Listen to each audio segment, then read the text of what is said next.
Hello, welcome back guys.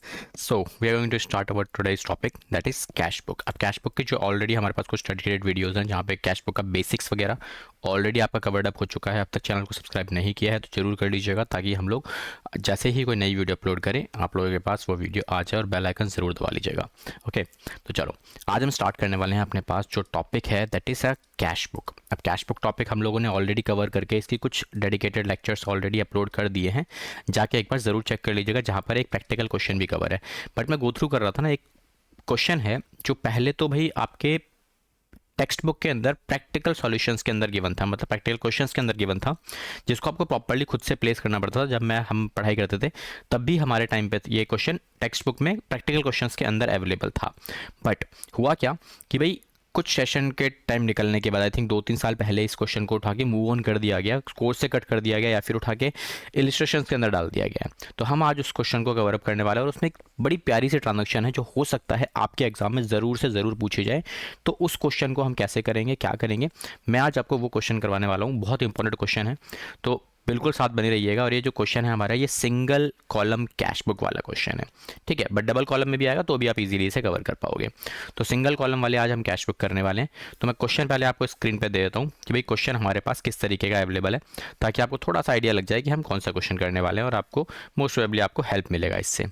ठीक है, देखो, तो क्वेश्चन आपकी स्क्रीन पे अवेलेबल है, आप क्वेश्चन को एक बार चेकआउट कर सकते हो बेटा. तो देखो, नॉर्मल सा क्वेश्चन है, बड़ा सिंपल सा क्वेश्चन दिया हुआ है, ज़्यादा कुछ है नहीं क्वेश्चन में करने के लिए आपके पास. तो ये क्वेश्चन थोड़ा सा मैं शॉर्ट कर लेता हूँ, ताकि हम लोग अपना क्वेश्चन सॉल्यूशन के लिए स्पेस यूज़ कर सकें. ठीक है, तो ये हमारा क्वेश्चन है, बड़ा प्यारा सा क्वेश्चन है. क्या लिखा हुआ है, सिंपल है. आपको जो बनाना है वो क्या क्या चीज़ बनानी है, इसकी एक बोल रहा है प्रिपेयर करो सिंगल कॉलम कैश बुक. जो किसकी बुक से बनानी है आपको, सुरेश. सुरेश कौन है, जिसके लिए हम काम कर रहे हैं, चेन्नई में रहता है, मतलब ये बिजनेस चेन्नई में कर रहा है. करना क्या है, post them into the ledger accounts. इसने लेजर अकाउंट्स की बात की, मतलब जितने भी लेजर अकाउंट्स है वो सारे बनाने हैं आपको. बट हम क्या करेंगे, हम केवल और केवल ये वाले अकाउंट बनाएंगे, सिंगल कॉलम कैश बुक बस, जो कि लेजर अकाउंट्स के अंदर जाके मर्ज हो जाएगी. ठीक है, तो सबसे पहले हमें करना क्या है, हमें single column cash book create करनी है. तो उसके लिए मुझे क्या चाहिए बच्चों, मुझे चाहिए सर फॉर्मेट. ओके, तो स्टार्ट प्रिपेयरिंग अ फॉर्मेट. एक फॉर्मेट डिज़ाइन करते हैं. ठीक है, तो मैं आपको छोटे से एक स्क्रीन ले लेता हूँ आपके साइड में सॉल्यूशन के लिए स्पेसिफिकली, कि उसमें स्क्रीन पे हम केवल सॉल्यूशन देखेंगे. अब इसको थोड़ा सा हम फ्लिप कर लेते हैं. तो ये आपका, यहाँ हमारा सॉल्यूशन चलेगा पूरा इस पर्टिकुलर क्वेश्चन का. ठीक है, तो देखते हैं इस क्वेश्चन का सॉल्यूशन कैसे होगा. तो पहले फॉर्मेट डिज़ाइन कर लेते हैं प्रॉपर्ली, मैं सबको सेट कर लेता हूँ. ये जो क्वेश्चन है आपके पास, ठीक है, हम इसे भी थोड़ा सा साइड कर लेते हैं, ताकि आपको क्वेश्चन क्वेश्चन दिखना चाहिए. पहले इंपॉर्टेंट वही है हमारे लिए कि क्वेश्चन क्वेश्चन हमें दिखाई देता रहे बस. ठीक है, बाकी सारी चीज़ें हमें यूज़फुल है हमारे लिए, तो हम प्रॉपर्ली यूज़ करेंगे सारे के सारे स्पेस को.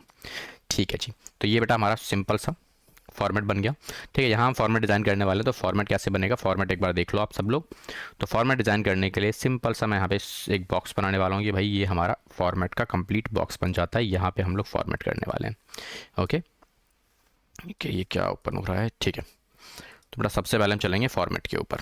फॉर्मेट बनाएंगे, फॉर्मेट में आपको डिज़ाइन लेनी है, शेप्स यूज़ करेंगे. इसमें आप यहाँ पे एक फॉर्मेट डिज़ाइन करोगे. ओके,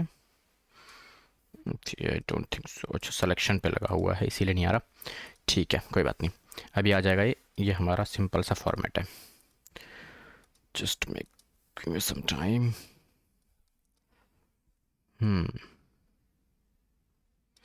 आई थिंक ये इस पर नहीं चलेगा, तो कोई बात नहीं, हम इसको बंद कर देते हैं, इसको क्लोज ही कर देते हैं. दूसरे वाले नॉर्मल वाले बोर्ड पे, इस वाले बोर्ड पे हम लोग यूज़ कर लेंगे सारी चीज़ें. ठीक है, इसको रब कर लेते हैं. तो ये हमारा कंप्लीटली रब कर लेते हैं, इसको भी ज़रूरत नहीं मुझे. मेन ज़रूरत है मुझे केवल और केवल इस पर्टिकुलर सेक्शन की. ठीक है, इस वाले पार्ट की ज़रूरत है, और यहाँ हम फॉर्मेट अपना डिज़ाइन कर लेते हैं. ठीक है, चलो, तो ये मेरा हमने बॉक्स ले लेते हैं. हम जो भी स्टार्ट करेंगे प्रॉपर्ली स्टार्ट करेंगे. अब इसको इस तरीके से डिज़ाइन कर लो. ये हमारा सिंपल सा, अब सिंगल कॉलम कैश बुक का फॉर्मेट तो ऐसे ही बनेगा, ज़्यादा बड़ा बनाने की आपको ज़रूरत नहीं है. ठीक है, तो चलो अब एक काम करते हैं, इसी के अंदर छोटी छोटी चीज़ें उठा लेते हैं. तो एक बॉक्स और ले लो अपने पास, ताकि हम इसको छोटा सा रीसाइज करके अकॉर्डिंगली फॉर्मेट में फिट कर सकें. ठीक है, इसको डिलीट कर दो. नॉर्मल सा हमारा फॉर्मेट है, ये फॉर्मेट हो गया. लाइन्स यूज़ करनी है मुझे फ़िलहाल अभी, तो हम लाइन्स यूज़ करेंगे. इसमें एक लाइन आपकी ये हो जाती है, जो कि नॉर्मल लाइन चलेगी आपकी. इसके बाद एक हमारे पास लाइन आएगी, जिसको हम यूँ रोटेट करके सीधी लाइन में यूज़ कर लेंगे. ये आपका हो गया डेट का कॉलम बेटा, क्योंकि डेट तो हमारे पास आने आना है ना. फिर उसके बाद एक कॉलम और निकलेगा मेरा, ये हो गया मेरा नॉर्मल कॉलम. फिर उसके बाद एक कॉलम और LF का कॉलम हो जाता है मेरे पास। फिर मेरे पास यहाँ पे रुपीज़ का कॉलम आएगा। उसके बाद मेरा यहाँ पे डेट का कॉलम, देन उसके बाद दोबारा से रुपीज़ का कॉलम आ जाएगा। फिर उसके बाद दोबारा से डेट का कॉलम आ जाएगा। ठीक है, ये LF का कॉलम हो गया। लास्ट कॉलम हमारा रुपीज़ का हो जाता है, तो इस वाले अब मुझे इसकी ज़रूरत नहीं है, इसे रिमूव कर लेते हैं। ठीक है, तो सिंपल छोटा छोटा सा फॉर्मेट हमारे पास तैयार हो चुका है। हमने मैक्सिमम चीज़ें जो जो चाहिए होती मुझे, मैंने वो निकाल ली हैं। अब इसको डिज़ाइन करते हैं। तो बेटा सबसे पहले आप क्या लिखोगे, ये होता है मेरा डेट का कॉलम, और ये होता है मेरा पर्टिकुलर कॉलम, और ये जो दिखेगा मुझे ये होता है मेरा LF का। और सिंगल कॉलम है तो मुझे एक ही कॉलम की रिक्वायरमेंट है, दैट इज़ अमाउंट। एक चीज़ और चाहिए मुझे यहाँ पे, अभी डेट की रिक्वायरमेंट भी रहेगी। डेट का कॉलम हमारा छोटा पड़ गया, कोई बात नहीं, डेट का कॉलम और ले लेते हैं। तो बेटा यहाँ पे छोटा सा कॉलम हम डेट का भी यूज़ कर लेते हैं। लो जी, ये डेट का कॉलम हो गया मेरे पास। ठीक है बेटा, ये रुपीज़ का कॉलम चलता रहेगा एज इट इज़। ओके, तो ये कॉलम दोबारा से डेट का, then particular, then LF, then rupees. ये LF और ये अमाउंट का कॉलम हो गया मेरे पास, सीधा सीधा सा। अब बना क्या रहे हो बेटा, सबसे पहले हम बना रहे हैं कैश बुक। अब जो बना रहे हो, जिसके लिए बना रहे हो, उसका नाम लिखना बड़ा इंपॉर्टेंट है। आप किसके लिए बना रहे हो, तो यहाँ लिखोगे इन द बुक्स ऑफ। किसकी बुक्स है ये, तो यहाँ हम लिखेंगे इन द बुक्स ऑफ। कौन है भाई, ये हमारे पास इनका नाम है भाई सुरेश, मिस्टर सुरेश के लिए हम काम कर रहे हैं। और क्या बना रहे हैं बच्चों, वो भी हेडिंग डाल देते हैं सर, हम बना रहे हैं कैश बुक। ओके, तो ये कौन सा सॉल्यूशन है, जो भी सॉल्यूशन नंबर होगा आपका प्रॉपर्ली आपको रिकॉर्ड करके डालना है। चलो जी सर, फॉर्मेट हमारा एकदम तैयार है। अब हम आगे चल सकते हैं। अब हमारे पास कुछ कुछ चीज़ें रिक्वायरमेंट रहेंगी, तो वो भी देख लो बेटा। तो कैसे कैसे करना है, क्या क्या चीज़ें करनी है मुझे। ठीक है, तो देखो सबसे पहला काम क्या है, सबसे पहले डेट वाले कॉलम में आपको डालना है ऊपर कौन सा डेट है। 2023 साल है मेरा। और फिर डेट क्या है बेटा, सबसे पहले 1 अप्रैल, तो 1/4 या फिर 1 अप्रैल प्रॉपर्ली भी आप लिख सकते हो, कोई ऐसी प्रॉब्लम नहीं है उसके अंदर। ठीक है, तो देखो गिवन क्या क्या है। अब क्वेश्चन मुझे क्या बोला, सबसे पहले उसने मुझे बताया कि कैश इन हैंड।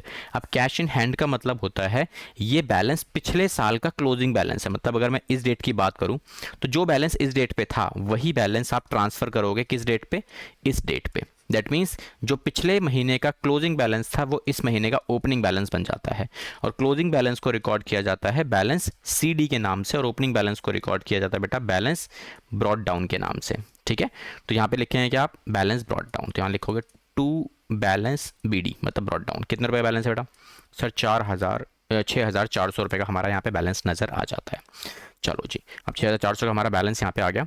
अब हम क्या करने वाले हैं, अब हम बाकी आइटम्स को भी रिकॉर्ड कर लेते हैं। तो बेटा बाकी आइटम्स कौन कौन सी हैं आपके पास, एक बार वो चेक कर लो। तो सबसे पहले मुझे लिखा हुआ है कि 3 तारीख को receive cash from Anupama. Anupama ji से कैश रिसीव किया है। देखो आपको ना कैश बुक में एक ही चीज़ फॉलो करनी है, कैश बुक में या तो पैसा आएगा या तो पैसा जाएगा, इररिलेवेंट ऑफ द ईयर, किस साल का है मुझे कोई फर्क नहीं पड़ता। पैसा अगर आ रहा है तो आप उसे डेबिट साइड पे रिकॉर्ड करोगे, जा रहा है तो उसे क्रेडिट साइड पर रिकॉर्ड करोगे। रीज़न, कैश जो हमारा है वो रियल अकाउंट का पार्ट होता है। और रियल अकाउंट क्या बोलता है बेटा, debit what comes in, debit करो जो आया मतलब जो प्लस होगा, क्रेडिट करो what goes out. And on that rule हम सारे के सारे कैश बुक्स के अंदर, चाहे कोई भी अकाउंट हो, सब जगह आपकी golden rule of account shop के पास है, वही फॉलो करने हैं। तो वो कैश बुक बनाते टाइम यही फोकस करना है कि पैसा आया तो डेबिट, गया तो क्रेडिट। ठीक है, तो चलो रिकॉर्ड करते हैं। तो कौन सी डेट है बेटा, यहाँ पे है सर 3 तारीख और चौथा महीना। तो किससे पैसा आया, आपको उसका नाम लिखना है। तो यहाँ पे लिखोगे अनुपमा। अनुपमा, कितना पैसा मिला बेटा, यहाँ पे कैश मिला है आपको। आप जब सिंगल कॉलम कैश बुक बना रहे हो तो आपको बड़ा ध्यान से रखना है कि कैश के ऊपर ही फोकस होना चाहिए, बाकी किसी भी आइटम पे कोई मतलब मुझे नहीं है। कैश आया तो ही रिकॉर्ड होगा, पैसे किसी और फॉर्मेट में मिल रहे हैं तो वो रिकॉर्ड आपको नहीं करना। जैसे हमारे पास इस चैप्टर के अंदर डबल कॉलम कैश बुक भी है, तो उसकी रिकॉर्डिंग आपको यहाँ पे नहीं करनी है। ओके, चलो अगले पार्ट पे मैं नीचे वाले एरिया को थोड़ा सा क्लीन कर लेता हूँ ताकि हमारे को प्रॉब्लम ना हो, कुछ चीज़ें समझानी हो तो हम यहाँ पे समझा सकते हैं। ठीक है, अब आ जाओ नेक्स्ट पार्ट के ऊपर। तो बेटा नेक्स्ट पार्ट क्या है, इट सेज दैट कि 4 तारीख को पेड इनटू बैंक। अच्छा, पेड इनटू बैंक का मतलब क्या होता है कि भाई बिजनेस में से कुछ पैसा निकाल के मैंने क्या किया बेटा, बैंक में जाके जमा करा दिया। बैंक में जमा कराया तो क्या होगा, बैंक बैलेंस हमारा बढ़ जाएगा, लेकिन बिजनेस के पास जो कैश अवेलेबल था, ठीक है, वो यहाँ से यहाँ ट्रांसफर हो जाएगा। और हम क्या बना रहे हैं बच्चों, कैश बुक। तो कैश पे क्या फर्क पड़ा, माइनस हो गया कैश। कितना माइनस हो बेटा, ये माइनस हो 4 तारीख को। तो यहाँ लिखोगे 4/4 को कितना माइनस हो बेटा, ये हुआ सर 80,000 रुपये आपने जमा करा दिए। तो ये हमने 80,000 जमा करा दिया। अब ये कहाँ पैसे चले गए आपके, तो ये गए सर बैंक अकाउंट के अंदर। तो यहाँ क्या लिखोगे बेटा, बैंक अकाउंट। सिंपल हो गया हमारा काम। ठीक है, अब चलो अगले पार्ट पे। अगला पार्ट क्या है मेरा, 5 तारीख को क्या लिखा है, रिसीव फ्रॉम भूमिका एज कमीशन। अब सर कमीशन आएगा या भूमिका आएगा, बेटा पैसा मिल गया ना आपको, अब अगर पैसा मिल चुका है तो किससे मिला है मुझे उससे कोई फ़र्क नहीं पड़ता, मैं बस उसको रिसीव कर लूँगा। रिसीव करूँगा तो पैसा बढ़ेगा, तो पैसा बढ़ेगा तो हम यहाँ रिकॉर्ड करेंगे। किस नाम से रिकॉर्ड करो बेटा?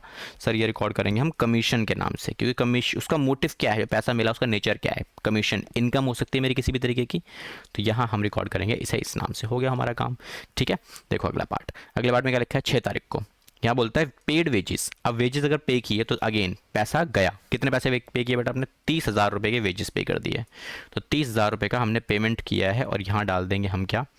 यहाँ हम डालेंगे वेजेस अकाउंट। कब पे किया बच्चों ये? सर 6 तारीख को, तो यहाँ लिखेंगे 6/4, ठीक है, परफेक्ट, सब सही चल रहा है अभी तक। चलो आगे।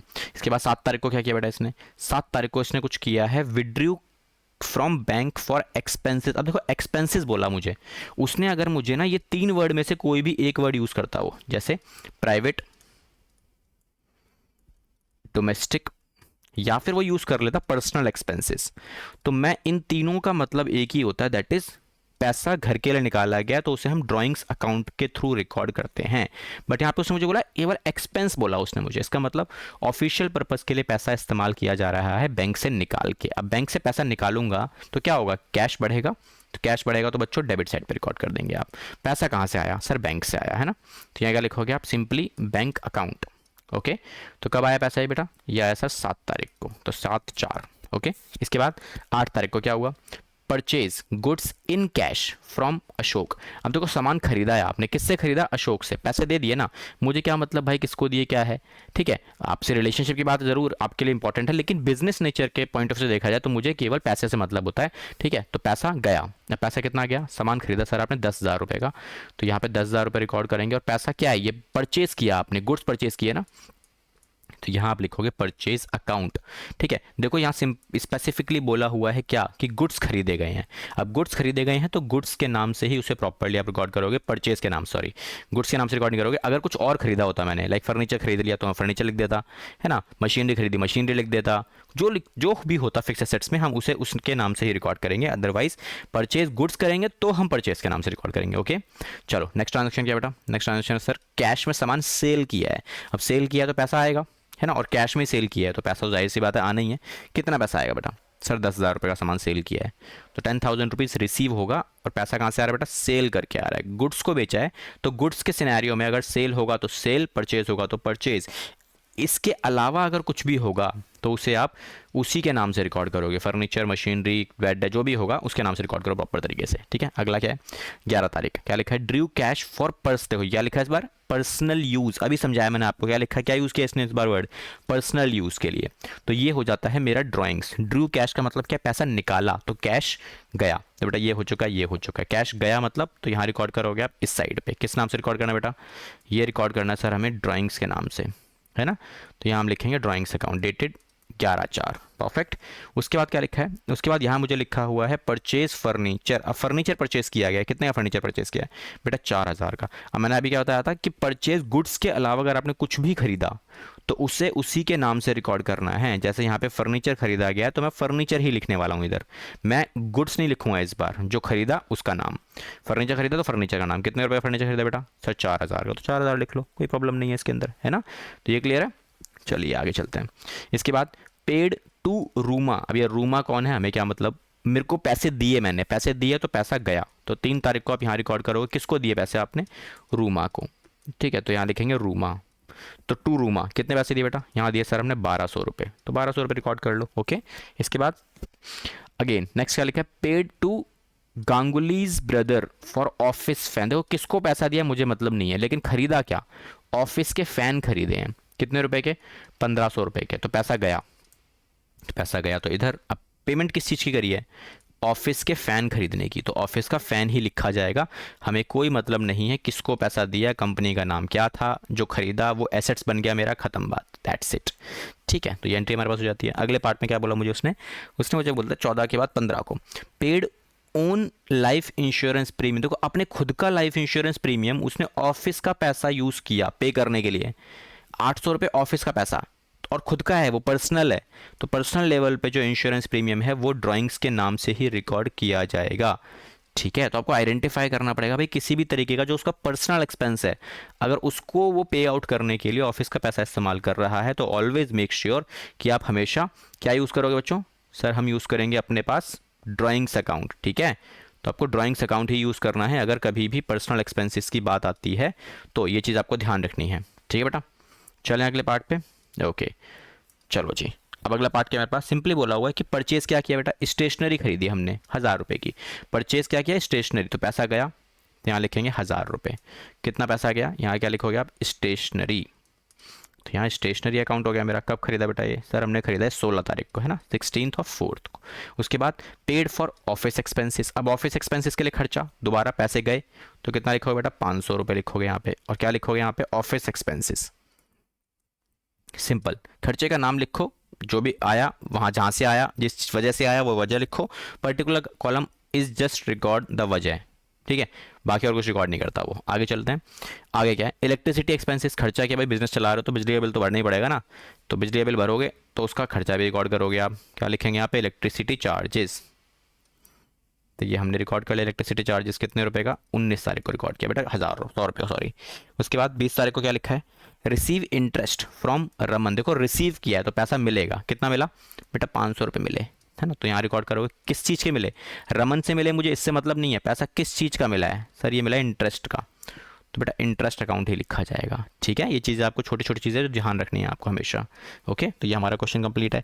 उसके बाद लास्ट एक जो लाइन है, ये वाली जो ट्रांजेक्शन है, ये बड़ी प्यारी ट्रांजेक्शन है। अब इसका मतलब बेटा अगर आपको क्लियर है ना, तो ये ट्रांजेक्शन बड़े आराम से हो जाएगी। क्या क्या मतलब है इसका, सर इसका मतलब हमारे पास बता दो तो हम भी कर देंगे, कोई बड़ी बात नहीं है, ठीक है। चलो देखो क्या लिखा है, परचेज क्या लिखा है, डिपॉजिट ऑल कैश, हाँ बैंक में जमा करा दिया, in excess of minimum cash 2000 रुपये। मतलब क्वेश्चन कह रहा है भाई आपके पास जितना भी पैसा अवेलेबल है उसमें से 2000, उसमें 2000 के ऊपर जितना भी है 2000 आपके पास बचना चाहिए, बाकी सारा उठाओ जमा करा दो बैंक में, ठीक है। सिंपल सा मतलब ये बनता है इस लाइन का, ठीक है। तो हम चेक करते हैं भाई कितना पैसा मेरे को पूरे महीने में आया और कितना पैसा है मेरे पास। तो एक बार चेक करो बेटा, रिसिप्ट साइड पे, मतलब डेबिट साइड का टोटल कितना आ रहा है तुम्हारे पास, क्योंकि ये रिसीविंग साइड है मेरी, पूरे महीने में मुझे ये पैसा मिला ये वाला, ठीक है। तो कितना मिलेगा मुझे, ये हो गया बेटा सिंपली कैलकुलेशन अगर आप देखोगे तो ये हो गया 1,30,000, 1,40,000, 1,46,000 और 1,46 और 1,52,400 और 500 रुपये और, ठीक है। तो मतलब कितने हो गए मेरे, सर ये हो जाता है 1,52,900 रुपये, ठीक है। ये मेरे को रिसीव हुआ, तो 1,52,900। और बेटा आपने पेमेंट कितनी कर दी, तो सर पेमेंट कहाँ से पता लगेगी पूरे साल की, दैट इज क्रेडिट साइड, है ना। तो ये वाली साइड प्लस कर लो, तो बेटा ये कितनी साइड आ रही है मेरी, इसको एक बार चेकआउट कर लो।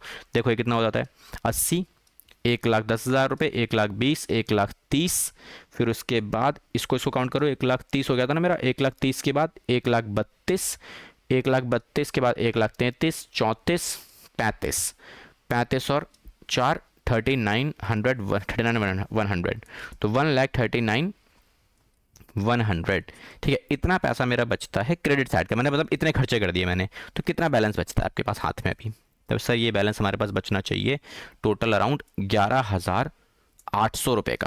अब क्वेश्चन ने क्या बोला है कि इसमें से आप एक काम करो, 2,000 रुपये तो कैश में रख लो अपने पास, कोई दिक्कत नहीं है, बाकी जो बच गया 9,800 रुपये का बैलेंस, इसे उठाओ और क्या करो इसका, सर इसे बैंक में जमा करा देते हैं। एग्जैक्टली तो उसने यही बोला है कि ये वाला अमाउंट जो है ना, इस क्वेश्चन में डायरेक्टली ना देके इनडायरेक्ट वे में आपको दिया हुआ था कि इसका करना क्या है, इसको बैंक में जमा कराना है। अब कैश बैंक में जमा होगा तो उसमें से क्या होगा, कैश कम हो जाएगा, है ना। तो कैश कितना कम होगा, 9,800। और ये कब कर रहे हो बेटा, ये 30 तारीख को ये सारी ट्रांजेक्शन कर रहे हो आप, 30/4 को। कहाँ पैसा कहाँ गया सर आपका, ये बेटा ये पैसा चला गया सीधा बैंक में, और आपके हाथ में कितना बचा, सर केवल 2,000 रुपये। तो ये 2,000 रुपये हमारे किस नाम से रिकॉर्ड हो जाएंगे, सेम डेट पे 30/4 को, by the name of balance CD। हो गया हमारा काम। और दोनों साइड का टोटलिंग आपको लिखना है, बट एक चीज़ ध्यान रखिएगा, कैश बुक अगर आप सिंगल कॉलम बना रहे हो तो डेबिट साइड हमेशा हमेशा डेबिट साइड आपकी बड़ी आएगी ही आएगी, कभी भी ये पॉसिबल नहीं है कि आपकी क्रेडिट साइड बड़ी आ जाए, ठीक है। रीज़न, क्योंकि जितना पैसा आएगा उतना ही तो आप खर्च कर सकते हो ना। मेरे को पैसा आ रहा है 100 रुपये, आपकी जेब में 100 रुपये हैं, तो क्या आप चाहकर भी 1,001 रुपये खर्च कर सकते हो, क्या माइनस में जा सकता है आपका कैश का बैलेंस, पॉसिबल ही नहीं है ना। बट हाँ बैंक में ये पॉसिबल है, क्योंकि मान लो कि बैंक में करंट अकाउंट होल्डर, अगर आपका करंट अकाउंट है और आपके अकाउंट में 1,000 रुपये हैं और आपने कहीं पे पेमेंट कर चेक दे दिया किसी को इतने रुपए का, तो आपका जो बैंक बैलेंस है वो 10 रुपीज़ नेगेटिव चला जाएगा, which is known as a bank overdraft, ठीक है, तो इसे हम क्या बोलते हैं बच्चों, बैंक ओवरड्राफ्ट। तो ये पॉसिबल है, that should be, that will be a liability for the business. तो ये पॉसिबल हो जाता है, बट कैश बुक में ऐसा पॉसिबल नहीं है कैश के अंदर। ठीक है, तो ये हमारा क्वेश्चन का सॉल्यूशन कंप्लीट है। आई होप ये क्वेश्चन करने में आपको बड़ा मजा आया होगा, आपको समझ में आई होंगी सारी चीज़ें कि हमें किस किस तरीके से क्वेश्चंस को डील करना है परफेक्टली। ओके, तो अगली क्लास में मिलेंगे एक और अच्छे क्वेश्चंस के साथ, जहां पर हम लोग क्या करेंगे बेटा, डबल कॉलम कैश बुक वाले क्वेश्चंस को कवर अप करेंगे, जहां पे आपको कैश और बैंकिंग दोनों ट्रांजैक्शंस को ही कवर करके रखना है। मैं वो क्वेश्चंस भी आपको कराऊंगा अच्छे से, बट उसका बेसिक्स वाला जो पार्ट है आपको वो पहले करके रखना पड़ेगा अच्छे से। ठीक है, तो पहले वो कर लोगे, उसके बाद हम लोग डबल कॉलम कैश बुक के अंदर के क्वेश्चंस को हम लोग कवर कर पाएंगे। ओके, तो मिलेंगे अपनी नेक्स्ट क्लास के अंदर विद सम न्यू क्वेश्चंस। तब तक के लिए thank you so much and all the best for your exams.